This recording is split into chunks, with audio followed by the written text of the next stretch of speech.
Hello friends, কেমন আছো তোমরা? আশা করি ভালো আছো। আজকে আমাদের ক্লাস 11-এর থার্ড ক্লাস আমরা স্টার্ট করব। তার আগে ফার্স্টের দুটো ক্লাস যারা এখনো করনি কমপ্লিট, তারা ডেসক্রিপশন বক্সে লিংক দেওয়া আছে, ওখান থেকে তাড়াতাড়ি করে ওই দুটো ক্লাস কমপ্লিট করো আর এই থার্ড ক্লাসে জয়েন করো। তাহলে আজকে কথা না বাড়িয়ে, আমি হচ্ছি রিয়া দেবনা, তোমরা দেখছো দ্য কেমিস্ট্রি ফ্যামিলি। তাহলে চলো শুরু করা যাক।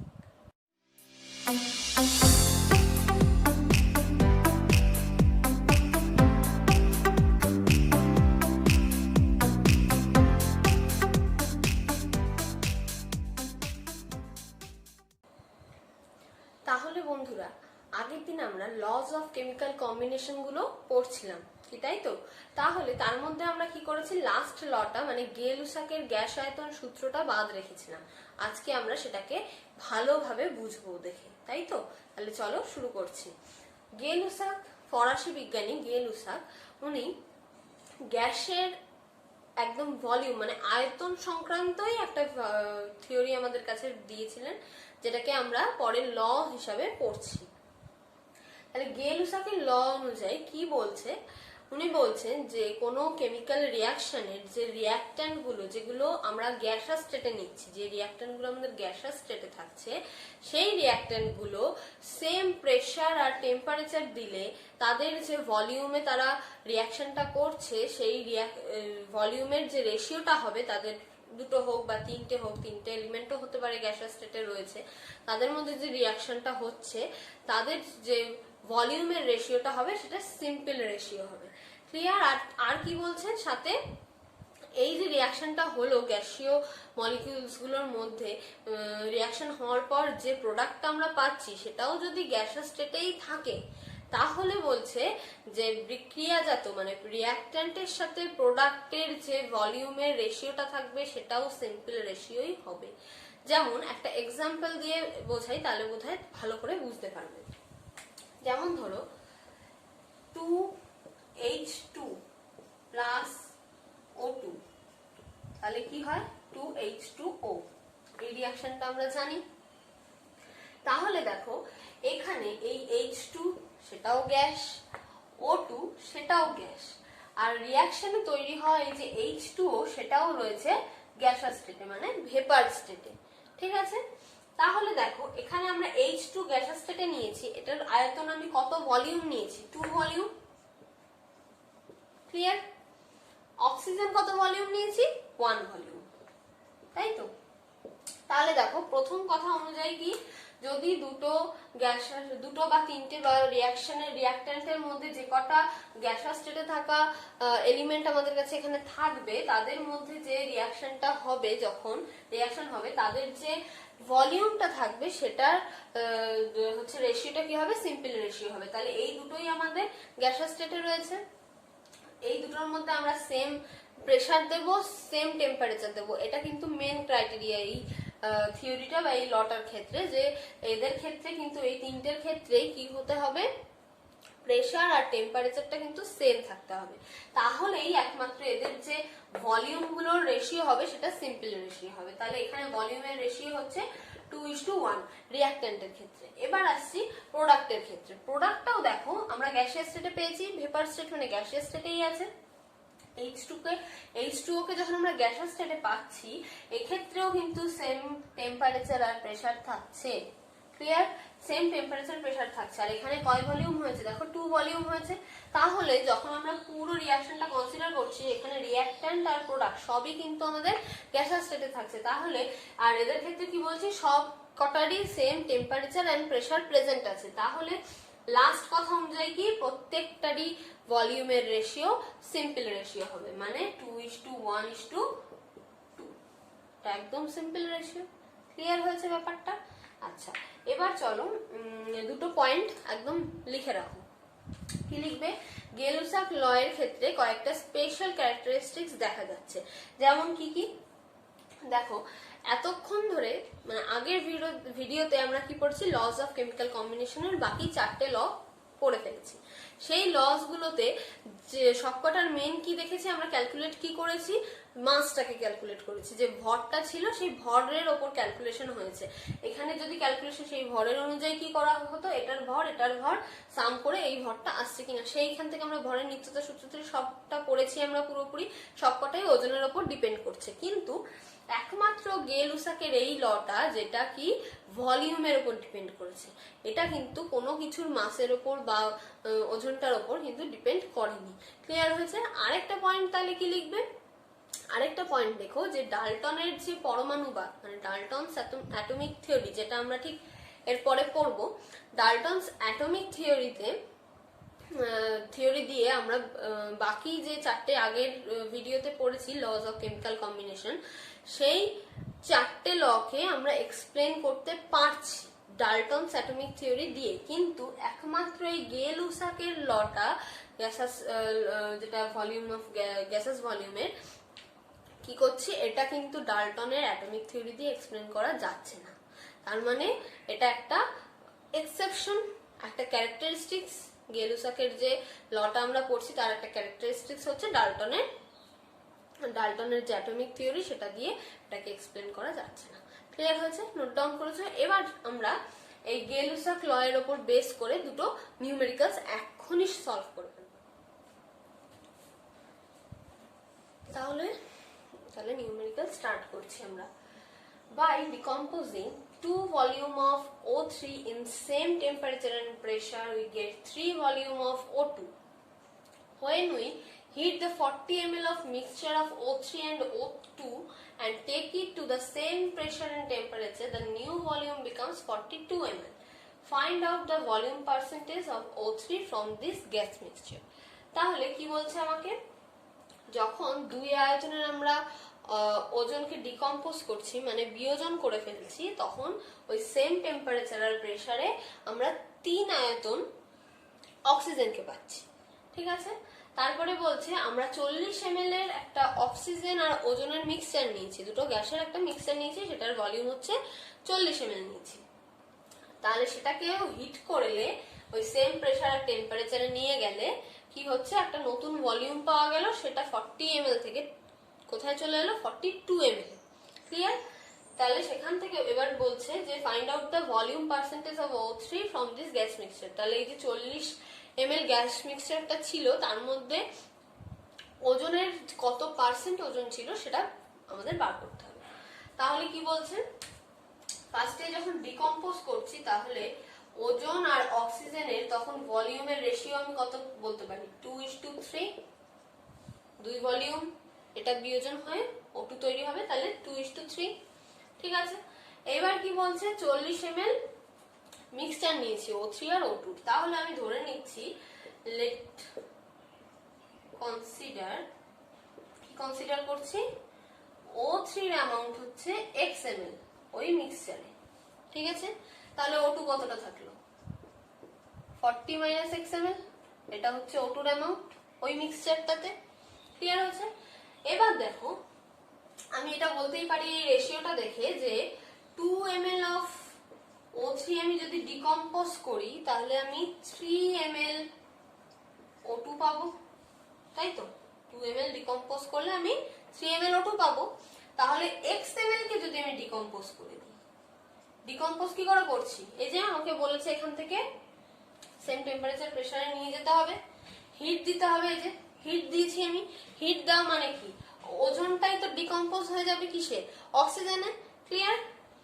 তাহলে x ml ওজন যখন রয়েছে মিক্সচারে সেটাকে যখন আমি ডিকম্পোজ করছি কত ml আমি এখানে O2 পাবো, 3/2 × x ml O2 পাবো, কি তাই তো?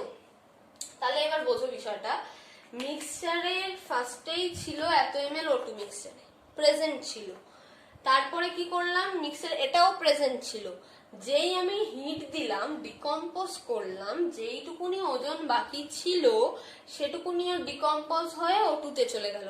কি অ্যামাউন্ট অফ O2, এই অ্যামাউন্ট অফ O2 তে।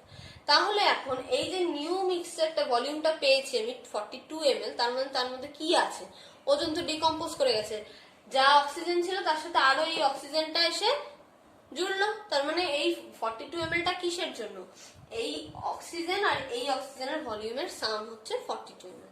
ক্লিয়ার? তাহলে করে ফেলো, 40 minus x plus 3 by 2x equals to 42 mm। তাহলে এখানে ক্যালকুলেশন করে ফেলি আমরা। তাহলে থাকছে হচ্ছে 40 plus x by 2 equals to 42। তাহলে এখান থেকে x কত পাবো আমরা? পাবো হচ্ছে 4 ml। ক্লিয়ার? x হচ্ছে আমাদের 4 ml পেয়েছি। তাহলে বলে ফেলো ওজন কত ছিল আমাদের? তো এখান থেকে ওজনের পার্সেন্টেজ, আচ্ছা সরি, এখানে এটা পেয়েছি আমরা ওজনের পার্সেন্ট, ওজন কত ml ছিল, তার মানে গ্যাস মিক্সচার ছিল কত 40 ml এর, ওখানেই তো ওজনটা ছিল, 42 তে তো ওজন নেই। তাহলে আমাকে এই গ্যাস মিক্সচার থেকে পার্সেন্টেজ বার করতে হবে ওজনের। তাহলে পার্সেন্টেজটা বার করে ফেলো। 4 ml যদি ওজন ওখানে থেকে থাকে, টোটাল মিক্সচার হচ্ছে 40, তার মানে 4/40, এটার 100 দিয়ে পার্সেন্টেজ করে ফেলো, কত আসবে? 10%। ক্লিয়ার হয়েছে? তার মানে ওই যে মিক্সচারটা 40 ml এর, তার মধ্যে 10% ওজনের অ্যামাউন্ট ছিল। ক্লিয়ার হয়েছে? তাহলে চলো নেক্সট নিউমেরিক্যাল।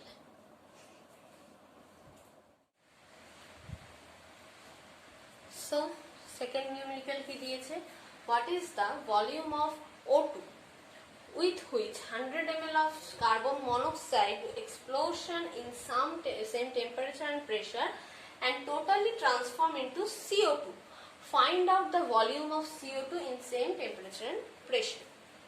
ফার্স্টে কি বলছে? O2 এর অ্যামাউন্ট চাই, কিসের সাথে এক্সপ্লোশনটা হচ্ছে? 100 ml অফ কার্বন মনোক্সাইডের সাথে। তাহলে আমরা রিঅ্যাকশনটা কি জানি? কার্বন মনোক্সাইডের সাথে অক্সিজেনের রিঅ্যাকশনে যেটা কার্বন ডাই অক্সাইড তৈরি করতে হবে, তাই তো? তাহলে CO প্লাস O2 CO2। তাহলে ব্যালেন্স করো, দেখো এখানে 2, তাহলে 2 CO2, তাই তো? তাহলে এদের ভলিউমের রেশিও কি হলো? 2:1:2, 2:1:2। ক্লিয়ার? তাহলে এবার কি বলছে? এখানে 2:2 ভলিউম যদি হয়, তাহলে নিতে হবে আমাদের 100 ml, তাই তো? 100 ml করতে গেলে কি করব? 2 তো রয়েছে, এখানে 1 রয়েছে, এখানে 2 রয়েছে, তাহলে এটাকে 100 করতে গেলে আমাকে 50 দিয়ে মাল্টিপ্লাই করতে হচ্ছে না, তাই তো? আমি অক্সিজেনের অ্যামাউন্টও জানি না কতটা লাগছে, আর কি কার্বন ডাই অক্সাইডেরটাও বার করতে বলেছে, যেটা এই রিঅ্যাকশনের ফলে তৈরি হচ্ছে। তাহলে আমি যেটা জানি এটার 100 ml সেটা জানি, আমি রেশিওটা জানি 2:1:2। তাহলে যদি এটা 100 ml করতে হয়, তাহলে আমি এটা 50 দিয়ে গুণ করব, হয়ে গেল আমার 100 ml। ক্লিয়ার? এটাকে যদি 50 দিয়ে গুণ করি, তাহলে কি পুরো রেশিওটা আমি 50 দিয়ে গুণ করব? তো তার মানে আমার যদি 50 ml of CO carbon monoxide লাগে, অক্সিজেন কত লাগবে? শুধু 50 ml লাগবে। তাহলে আমি পেয়ে গেলাম কত ভলিউম আমার দরকার এখানে অক্সিজেনের জন্য। আবার এখানেও যদি আমি 50 মাল্টিপ্লাই করি, তার মানে 100 ml, তার মানে ফাইনাল যে CO2টা আমি পেলাম সেটাও আমি পাবো 100 ml। ক্লিয়ার আছে? একদম ইজি ব্যাপার, কোনো কিচ্ছু নেই, জাস্ট রেশিওর সাথে আমরা এই যে অ্যামাউন্টটা জানি সেটাকে জাস্ট আনলাম, 50 দিয়ে মাল্টিপ্লাই করে বাকিগুলো পেয়ে গেছি। ক্লিয়ার হয়েছে? তাহলে চলো নেক্সট টপিক এবার স্টার্ট হবে। তাহলে বন্ধুরা শুরু করছি আমরা ডাল্টনস অ্যাটমিক থিওরি। আমি জানি বলেছিলাম গেলুসাকের পরে আমরা অ্যাভোগাড্রো পড়ব, তাই তো? কিন্তু এই ডাল্টনটা যদি আমরা মাঝখানে একটু পড়ে নিই, আমাদের এই অ্যাভোগাড্রোটাকে বুঝতে একটু সুবিধা হবে। ঠিক আছে? তাহলে বিজ্ঞানী জন ডাল্টন 1808 তখন উনি একটা মতবাদ দিলেন, পরমাণুবাদ বা অ্যাটমিক থিওরি দিলেন। তার এই মতবাদে কি বলেছে? উনি কয়েকটা পস্টুলেট দিয়েছেন আমাদের। ঠিক আছে? অ্যাটমিক যে থিওরিটা ওনার, তার কয়েকটা পস্টুলেট আছে, তোমরা পরপর নোট ডাউন করে যাও, আমি বলে যাচ্ছি। ফার্স্ট উনি বলছেন যে কোনো ম্যাটার, এলিমেন্ট হতে পারে, কম্পাউন্ড হতে পারে, যে কোনো ম্যাটারকে যদি সব থেকে ছোট একদম পার্টিকেল যেটা দিয়ে তৈরি সেটা একদম ভেঙে ধরে একদম লাস্ট পার্টিকেল, ওটার পরে আর ভাঙা যাচ্ছে না এমন একটা পার্টিকেল দিয়ে যেটা তৈরি হচ্ছে, সেই পার্টিকেল কোনো ফিজিক্যাল বা কেমিক্যাল রিয়াকশনে, মানে কেমিক্যাল যে প্রপার্টিগুলো পুরো ম্যাটারটার, সেই ম্যাটারটার পুরো প্রপার্টিটাকে ও ধরে রেখেছে। আর কি করছে, যত রকম যে কেমিক্যাল রিয়াকশনগুলো ঘটাচ্ছ সেটা ওই পার্টিকেলটাই পার্টিসিপেট করছে, এমন পার্টিকেলকে উনি কি বলছেন, অ্যাটম বা পরমাণু। ঠিক আছে, ওনার মেন বক্তব্য এটাই। তার মানে কি, যে কোনো এলিমেন্ট বা কম্পাউন্ডের যখনই উনি ভেঙে সব থেকে ছোট মানে পার্টিকেলটাকে ধরছেন সেটাকে অ্যাটম বলছেন, এলিমেন্টের ক্ষেত্রে সেটাকে বলছেন সিম্পল অ্যাটম, আর যেটা আমরা কম্পাউন্ডের ক্ষেত্রে পাচ্ছি বা যৌগিক পদার্থের ক্ষেত্রে পাচ্ছি সেটাকে উনি বলছেন কম্পাউন্ড অ্যাটম।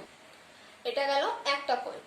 আর সেকেন্ড পয়েন্টে আমরা কি বলছি, সেকেন্ড পয়েন্টে বলছে যে কোনো রকম ফিজিক্যাল হোক কেমিক্যাল হোক, যে কোনো প্রসেস তুমি অ্যাপ্লাই করে ফেলো, ওই অ্যাটমের পরে তুমি ওই অ্যাটমটাকে আর ভাঙতে পারবে না, ফার্দার আর কিছুতেই ভাঙতে পারবে না। ক্লিয়ার হয়েছে? থার্ড পয়েন্ট কি বলছে, যদি একটা নির্দিষ্ট ম্যাটারের ক্ষেত্রে হয়, একটা নির্দিষ্ট ম্যাটারের তুমি তোমার অ্যাটম নিয়েছো, ধরো 3-4টে অ্যাটম নিয়েছো, প্রত্যেকটাই একটা এলিমেন্টের ক্ষেত্রে, ঠিক আছে, প্রত্যেকটাই একটা এলিমেন্ট থেকে নিয়েছো, একই এলিমেন্টের অ্যাটম নিয়েছো, তাহলে বলছে সেই অ্যাটমগুলোর মধ্যে কেমিক্যালি কেমিক্যাল যে প্রপার্টিস গুলো, এমনি যে প্রপার্টিস গুলো প্রেজেন্ট আছে ওই অ্যাটমের মধ্যে, বা যে শেপ দেখাচ্ছে, যা ক্রাইটেরিয়া, প্রত্যেকটার ক্ষেত্রে সেম পাবো যদি একই আমরা এলিমেন্টে নিয়ে থাকি অ্যাটম। আর তারপর পয়েন্ট কি বলছে, যদি 2-3টে আলাদা আলাদা এলিমেন্টের থেকে আমরা অ্যাটম নিয়েছি, মানে 4-5টা অ্যাটম নিয়েছি, প্রত্যেকেই আলাদা আলাদা এলিমেন্টের, তখন কি হবে, প্রত্যেকের তখন প্রপার্টিস গুলো, শেপ, বিভিন্ন যা যা এ আছে সবই ক্যারেক্টারিস্টিক আলাদা আলাদা দেখিয়ে দেবে। ক্লিয়ার হয়েছে? তারপরে হচ্ছে বলেছেন যে ধরো যে কোনো মানে এলিমেন্ট, 2টো বা তার বেশি এলিমেন্টের যে অ্যাটমগুলো তুমি এই কেমিক্যাল কম্বিনেশন ঘটাচ্ছ, কেমিক্যাল কম্বিনেশন ঘটালে তারা কি হচ্ছে, সিম্পল রেশিওতে কি হচ্ছে, যুক্ত হচ্ছে। ক্লিয়ার? যেমন বলছে CO2-র ক্ষেত্রে কি হচ্ছে, কার্বনের কত 1 একটা অ্যাটম কার্বনের, আর অক্সিজেনের 2টো অ্যাটম, তার মানে 1:2 রেশিওতে, সিম্পল রেশিওতে এরা কম্বাইন করে গেছে। ক্লিয়ার হয়েছে?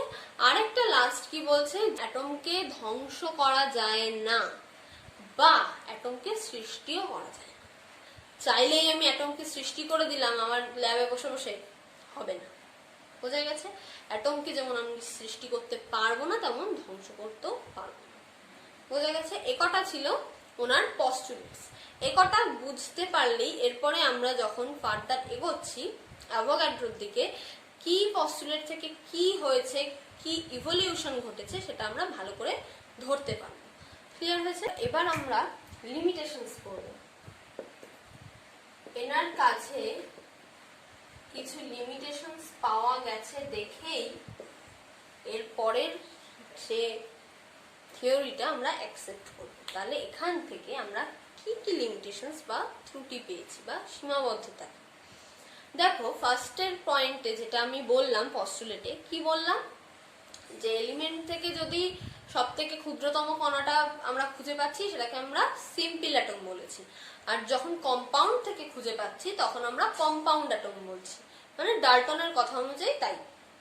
তাহলে এখন বলছে যে এই যে কম্পাউন্ড অ্যাটম বা সিম্পল অ্যাটম যাই উনি ডেসক্রাইব করছেন, সেটা কি বলছেন, সব থেকে ক্ষুদ্রতম পার্টিকেলটাকে বলে ফেলছে, তাই তো? এইবার তাহলে তুমি যখন দেখছো, মানে তোমার কাছে কি হচ্ছে, একটা জিনিস একটা ঘেটে যাওয়ার ব্যাপার হচ্ছে না, যে মৌলের ক্ষেত্রেও বলছে একটা, সেটাকেও বলছি আমি অ্যাটম, যৌগের ক্ষেত্রেটাও অ্যাটম, কোনটা মৌলের কোনটা যৌগের কিছুই তো বোঝা যাচ্ছে না, তাই না? তার মানে এখানে ওনার কিছু ফল্ট আছে, যেই ফল্টটা অ্যাভোগাড্রো 1811 সালে উনি যে তত্ত্বটা দিয়েছেন বা থিওরিটা পেশ করেছেন তাতে ক্লিয়ার হয়ে গেছে। কি করেছেন উনি? উনি অণু বা মলিকিউলটাকে ইন্ট্রোডিউস করেছেন। তখন কি করছেন, যে এলিমেন্টেরটা যে সিম্পল অ্যাটম বা ওটাকে অ্যাটম বলেছেন, আর যেটা কম্পাউন্ডের অ্যাটম বা কম্পাউন্ড অ্যাটম বলে ডাল্টন বলেছিলেন সেটাকে অণু বা মলিকিউল বলা হয়েছে। ক্লিয়ার হয়েছে? তাহলে দুটো জিনিসকে আমরা ডিস্টিংগুইশ করতে পারছি, কোনটা আমার এলিমেন্টের সব থেকে ক্ষুদ্রতম আসছে, কোনটা আসছে? আমার কম্পাউন্ড থেকে। ক্লিয়ার? আচ্ছা, নেক্সট উনি কি বলেছেন?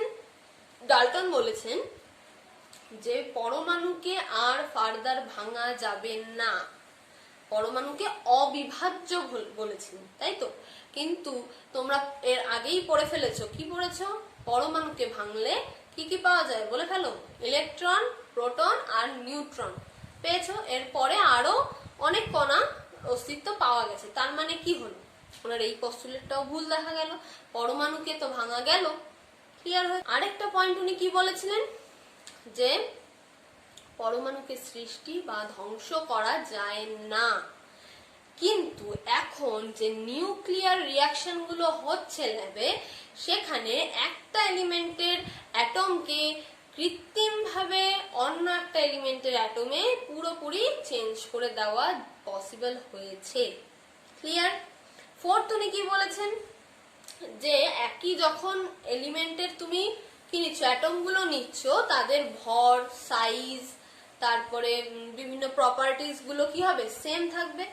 কিন্তু এখন বর্তমানে দেখা গেছে, ধরো এই তো হাইড্রোজেন, হাইড্রোজেন 1 1, ভর সংখ্যাও এক আছে, একটা নিউট্রন, তাই তো? কিন্তু এখন দেখা যাচ্ছে হাইড্রোজেনের শুধু এইটাই নেই, হাইড্রোজেন এই আইসোটোপেও রয়েছে, এগুলোকে বলা হচ্ছে আইসোটোপ। তার মানে দেখো, আমার মৌলটা তো একই, হাইড্রোজেনকেই তো নিয়েছি এলিমেন্ট, কিন্তু তার কি ভর এক হলো? প্রপার্টিজ তো চেঞ্জ, ভর তো আলাদা হয়ে গেল। তার মানে যখন এই লটা আইসোটোপের ওপর দেখা গেল, তখন আইসোটোপ আবিষ্কারের পর দেখা গেল ডাল্টনের এই যে পস্তুলেটটা ছিল, এটাকে মানা যাবে না। ক্লিয়ার আছে? আবার কি আরেকটা উনি বলেছেন যে বিভিন্ন পরমাণুর ক্ষেত্রে যদি আলাদা আলাদা এলিমেন্টের অ্যাটম হয়, তখন কি হচ্ছে যে প্রত্যেকের ভর, তারপরে সাইজ, আকার, সবকিছু আলাদা হবে। এবার দেখো,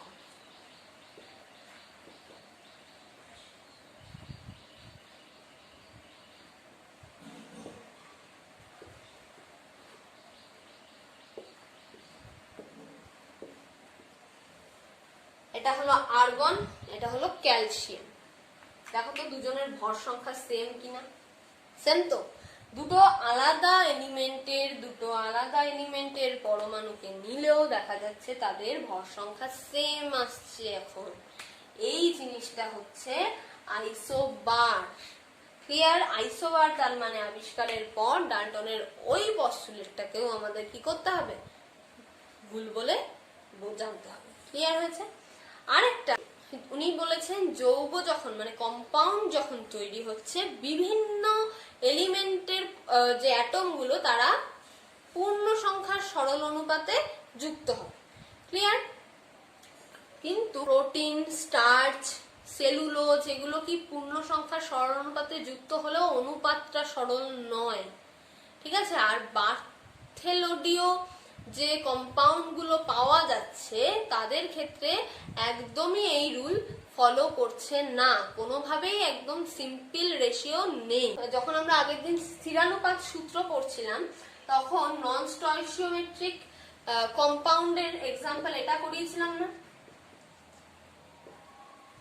Cu1.7S করেছিলাম তো। তাহলে এই রকম টাইপের যে যৌগগুলো, যে কম্পাউন্ড গুলো তৈরি হচ্ছে, এই রকম ভাবে রেশিও গুলো দেখো, এর 1, কিন্তু এর কি 1 বা এর কি সম্পূর্ণ 2 না। তার মানে এই যে রেশিওটা সিম্পল রেশিও কি হলো? হলো না। যাদের এই সিম্পল রেশিওতে যারা যুক্ত হচ্ছে না, তাদেরকে বার্থেলোডীয় কম্পাউন্ড বলা হয়। ক্লিয়ার হচ্ছে বিষয়টা? তার মানে বার্থেলোডীয় কম্পাউন্ডস গুলোর ক্ষেত্রে ডাল্টনের লিমিটেশন পাওয়া যাচ্ছে। ক্লিয়ার হয়েছে? আচ্ছা, ডাল্টনের লিমিটেশনস গুলো থেকে আমরা এবার কি করব? এবার যাব হচ্ছে তার পরিমার্জিত রূপে। তার মানে সব ভুল ত্রুটি ঠিকঠাক করে তাহলে কি বলা যায় আলটিমেটলি। ক্লিয়ার হয়েছে? তাহলে এবার সেটাতে ঢুকছি। এবার corrected form of Dalton's atomic theory আমরা জেনে নিই কি কি কারেকশন হয়েছে। তাহলে ফার্স্টেই পরমাণুকে কি করা হয়েছিল? অবিভাজ্য বলা হয়েছিল। এখন কি বলবো? পরমাণুকে ভাঙা যায়। কি কিতে ভাঙা যায়? ইলেকট্রন, প্রোটন, নিউট্রনে ভাঙা যায়। ক্লিয়ার হচ্ছে? সেকেন্ড পয়েন্ট আসছি, উনি কি ওনার যে কথাটা ছিল পরমাণু একই মৌলের হলে তাদের মধ্যে সেম ভর, সেম ধর্ম, সেম দেখা যাবে। তাহলে এখন আইসোটোপের জন্য কি বলা হচ্ছে, যে একই মৌলের পরমাণুগুলো বিভিন্ন রকম ধর্ম দেখাতে পারে বা বিভিন্ন ভর কন্টেইন করতে পারে। ক্লিয়ার হয়েছে? আবার আরেকটা কি, থার্ড পয়েন্ট হচ্ছে, বিভিন্ন মৌলর পরমাণু নিয়েছি, বিভিন্ন এলিমেন্টের পরমাণুগুলোকে নিয়েছি, অ্যাটমগুলোকে নিয়েছি, তারা কি করতে পারে, যে সেম ভর কন্টেইন করতে পারে। ক্লিয়ার হয়েছে? তারপরে ফোর্থ পয়েন্টে বলছে কম্পাউন্ড তৈরির সময় বিভিন্ন এলিমেন্টের যে অ্যাটমগুলো যুক্ত হচ্ছে তারা পূর্ণ সংখ্যায় যুক্ত হচ্ছে, মানে হয়তো 10টা বা 12টা, 14টা এইভাবে যুক্ত হচ্ছে, কিন্তু তাদের মধ্যে যে রেশিওটা করা হবে সেটা কিন্তু সিম্পল রেশিও নাও হতে পারে। যেমন সুক্রোজের ক্ষেত্রে C12H22O11, দেখো রেশিওটা 12:22:11, এরা কিন্তু সবাই পূর্ণ সংখ্যায় যুক্ত হয়েছে, কিন্তু রেশিওটা is not a simple ratio. Clear হয়েছে? আচ্ছা, তারপরে বলছে যে পরমাণুকে সৃষ্টি বা ধ্বংস করা যায় না, কিন্তু এখন তেজস্ক্রিয় রিয়াকশন দিয়ে আমরা পরমাণুকে কৃত্রিমভাবে সৃষ্টি করতে পারি। কি করে? একটা এক্সাম্পল দেখো, নাইট্রোজেন 714 প্লাস তার সাথে যদি হিলিয়াম অ্যাড করা হয় 24, তৈরি হয় অক্সিজেন 816। দেখো এখান থেকে 7, 8, এখান থেকে একটা গেছে, তার মানে লাস্ট যেটা পড়ে রয়েছে সেটা হচ্ছে এখানে 8, এখানে 1, 9 হলো 17, আর এখানে 2 গেছে 18, 17 আর 2 16, আর এখানে 2 রয়েছে। ক্লিয়ার হয়েছে? ব্যালেন্সও হয়েছে। তার মানে কি হলো, নাইট্রোজেন আর নাইট্রোজেনের যে পরমাণু তার সেন্টারে হিলিয়াম দিয়ে আমরা জোরে সজোরে একটা আঘাত করলে সেটা কিসে কনভার্ট হয়ে গেল, অক্সিজেন মলিকিউলে, অক্সিজেনের একটা অ্যাটমে কনভার্ট হয়ে গেল, আর সাথে কি হয়েছে, হাইড্রোজেন হয়েছে, তাই তো, প্রোটন তৈরি হয়েছে ওখানে। ক্লিয়ার হয়েছে? তার মানে কি হলো, আমরা এখানে কি করতে পারলাম, অ্যাটমকে সৃষ্টি করতে পারলাম, এখান থেকে ধ্বংসও করতে পারলাম। তার মানে এইগুলো হচ্ছে এইটার ডাল্টন অ্যাটমিক থিওরির কিছু কারেক্টেড ফর্ম। ক্লিয়ার হয়েছে? নেক্সট এবার আমরা শুরু করছি অ্যাভোগাড্রোস হাইপোথিসিস বা অ্যাভোগাড্রোর প্রকল্প। আমি এখানে অ্যাভোগাড্রোস ল লিখিনি, তার কারণ আমি এটা হাইপোথিসিস কেন লিখেছি, উনি যখন এই থিওরিটা উনি জানিয়েছেন অ্যাভোগাড্রো, তখন তার কোনো পরীক্ষালব্ধ ফলাফল পাওয়া যায়নি। অনেক কিছুর ওপর বেস করে, অনেক অবজারভেশনস এর ওপর বেস করে সায়েন্টিস্টরা এক একটা মতবাদ দিতেন, ঠিক আছে, সেই মতবাদগুলোকে ফার্স্টে হাইপোথিসিস বা প্রকল্পই বলা হতো। পরে যখন আরো দিন গেলে, যখন এক্সপেরিমেন্টে করে সেই থিওরিটাকে প্রুফ করা যেত, বা ওই বিজ্ঞানী যখন প্রুফ করতে পারতেন, দেখাতে পারতেন যে হ্যাঁ এইভাবে আমি এই থিওরিটা যে দিয়েছি সেটা প্রমাণিত হচ্ছে, চাক্ষুষ দেখা যাচ্ছে, তখন তার ওই হাইপোথিসিসকে তখন ল হিসাবে গণ্য করা হতো।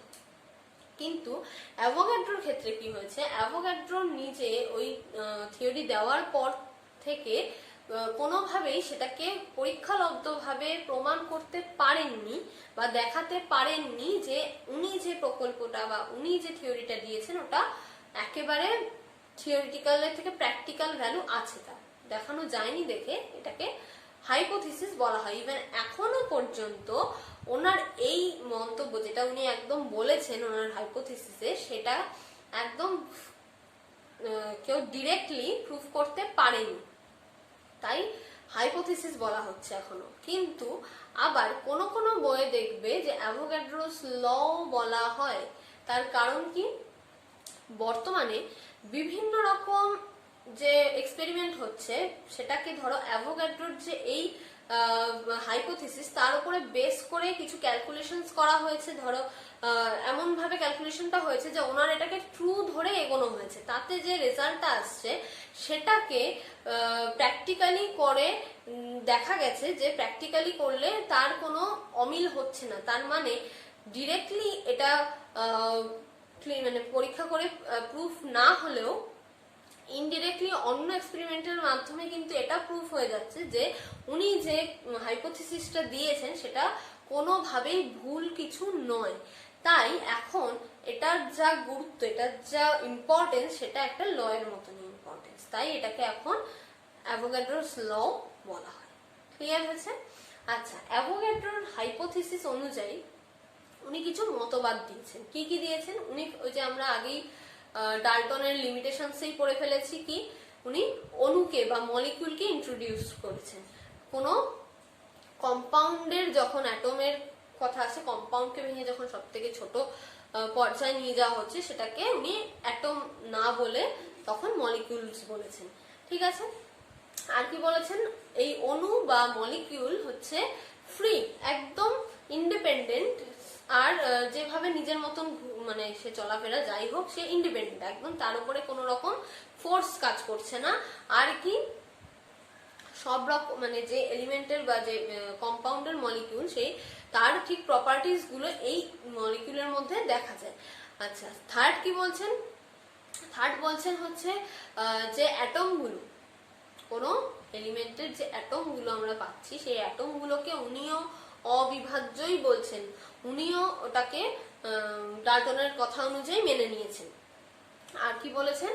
যে এই অ্যাটম গুলো সবসময় মানে একদম ইন্ডিপেন্ডেন্ট নয়, কারণ কিছু না কিছুর ওপর ডিপেন্ডেন্ট। ঠিক আছে? আর তার মধ্যে যে কোনো রকম মানে এই অ্যাটম গুলোই হচ্ছে তোমার সব রকম যে কেমিক্যাল রিয়াকশনস গুলো ঘটানো হচ্ছে, সেই কেমিক্যাল রিয়াকশনস যে হচ্ছে সেটা এই অ্যাটম গুলোর মধ্যেই হচ্ছে, কোনো মলিকিউল টু মলিকিউল কিন্তু রিয়াকশন করছে না। ক্লিয়ার হচ্ছে ব্যাপারটা? অ্যাভোগাড্রোর হাইপোথিসিস অনুযায়ী উনি মেন যে কথাটা বলেছেন সেটা হচ্ছে সমচাপ ও উষ্ণতায়, মানে সেই এক কথা সেম টেম্পারেচার আর প্রেসার থাকবে, সেই অবস্থায় সেম ভলিউমের গ্যাস, সেটা এলিমেন্টেরও এলিমেন্ট গ্যাস হিসেবে থাকতে পারে, কম্পাউন্ডও গ্যাস হিসেবে থাকতে পারে, কিন্তু তাদের মধ্যে যদি ভলিউমটা যদি সেম হয় আর টেম্পারেচার প্রেসার যদি সেম থাকে, তাহলে কি বলছে? তাদের অ্যামাউন্ট দুটোর মধ্যে molecule number of molecule same থাকবে। তার মানে কি? ধরো এরকম দুটো কন্টেইনার আমি নিয়েছি, ঠিক আছে, দুটোরই ভলিউম ভি, ঠিক আছে, দুটোতেই প্রেসার হচ্ছে পি, টেম্পারেচার দুটোরই টি। ক্লিয়ার? এখানে আমি ধরো ঢুকিয়েছি হাইড্রোজেন গ্যাস, এখানে নিয়েছি H2 মানে জল বা জলীয় বাষ্প, যেহেতু গ্যাস ফর্মে আমাকে রাখতে হবে জলীয় বাষ্প, এটা H2 গ্যাস। কি বলছেন? সেম টেম্পারেচার আর প্রেসারে যদি সেম ভলিউমের দুটো আলাদা গ্যাস নেওয়া হয়, সেটা এলিমেন্টেরও হতে পারে, কম্পাউন্ডেরও হতে পারে, যদি নেওয়া হয় তাদের মধ্যে এই যে ভলিউমটার মধ্যে নাম্বার অফ মলিকিউলস কি থাকবে? সেম থাকবে দুটোর ক্ষেত্রে, সেটা এলিমেন্ট হোক আর কম্পাউন্ড হোক। ক্লিয়ার হয়েছে? বোঝা গেছে জিনিসটা? আচ্ছা, উল্টো একটা বিবৃতি মানে অপোজিট কথা কি বলা যাচ্ছে দেখো এখান থেকে, এটারই ঠিক অপোজিট কথাটা কি বলছে। এত ফার্স্টে কি বললো? যে সমান যদি ভলিউম হয়, এখন বলছে যে সেম টেম্পারেচার আর প্রেসারে যদি দুটো আলাদা গ্যাসের ক্ষেত্রে দেখা যায় সেম নাম্বার অফ মলিকিউল তারা কন্টেইন করছে, তাহলে জানতে হবে তাদের ভলিউমও সেম।